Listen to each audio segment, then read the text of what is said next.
Salut à tous, aujourd'hui on va parler du Seigneur des Anneaux, la guerre des Rohirrim. Ce film d'animation se déroule bien avant la célèbre trilogie de Peter Jackson, précisément 200 ans avant les événements de la communauté de l'anneau. Alors que l'annonce de ce film a suscité une grande excitation chez les fans de Tolkien et de Jackson, l'œuvre parvient-elle à capturer la grandeur épique et la profondeur émotionnelle de ses prédécesseurs? On voit ça tout de suite. La guerre des Rohirrim nous plonge au cœur de la Terre du Milieu, une époque où le roi Helm Hammerhand règne sur le Rohan. Alors que son royaume fait face à une menace croissante de l'armée des Dunlending, dirigée par Wulf, le fils de Freka, Helm doit protéger son peuple et sa terre. Le film raconte la légende de ce roi légendaire dont la bravoure et la détermination ont conduit à la construction du célèbre gouffre de Helm, une forteresse qui joue un rôle crucial dans l'histoire de Rohan. Au cœur de cette saga épique se trouve également Hera, la fille de Helm, une jeune femme déterminée à défier les stéréotypes de son époque en aspirant à devenir guerrière.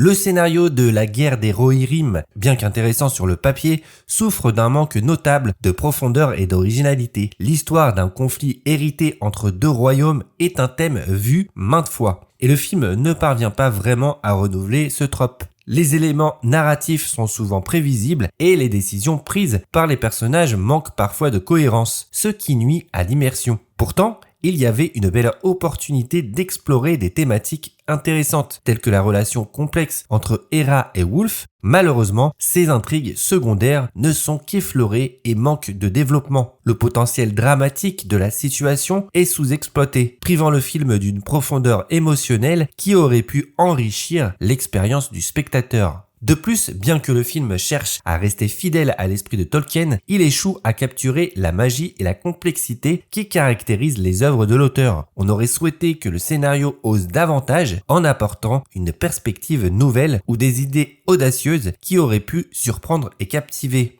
La réalisation de Kenji Kamiyama est un autre point qui suscite des critiques. L'animation, qui devrait être l'un des atouts majeurs du film, est malheureusement décevante. Les mouvements des personnages sont souvent saccadés et leur expression faciale manque de vie, ce qui crée une distance avec le spectateur. Parfois, on a l'impression que la qualité visuelle a celle d'une production télévisuelle, plutôt que d'une œuvre destinée au grand écran. Le mélange d'animation 2D et 3D, qui aurait pu donner lieu à de magnifiques séquences visuelles, manque ici de cohésion. Cela donne un aspect bâclé au film, éclipsant les efforts de narration. C'est d'autant plus regrettable que l'animation, en tant que médium, possède un potentiel immense pour créer des mondes visuellement époustouflants et immersifs. En outre, le film souffre d'un excès de fanservice en s'accrochant aux éléments esthétiques et musicaux de la trilogie de Jackson. Kenji Kamiyama semble hésiter à proposer une vision originale ou personnelle de cet univers. Les références aux lieux, aux personnages et à la musique de la trilogie sont omniprésentes, mais elles ne suffisent pas à compenser le manque de créativité et d'originalité. Cependant, tout n'est pas à jeter dans la guerre des Rohirrim, et la musique de Steven Gallagher est l'un des éléments qui brille réellement. Bien que fortement inspirée par les compositions iconiques de Howard Shore, la bande-son parvient à trouver sa propre identité et à enrichir l'expérience cinématographique. La musique accompagne parfaitement les moments clés du film, ajoutant une dimension épique et émotionnelle à l'ensemble. Lors des scènes de bataille, elle renforce l'intensité de l'action et l'urgence de la situation. Dans les moments les plus introspectifs, la musique apporte une profondeur mélancolique qui rappelle l'héritage Tolkien. L'utilisation d'instruments traditionnels celtiques ajoute une touche d'authenticité folklorique qui résonne particulièrement bien avec l'univers du Rohan. Steven Gallagher a réussi là où d'autres aspects du film ont échoué, créer une atmosphère immersive qui honore l'esprit de la saga tout en proposant sa propre sensibilité.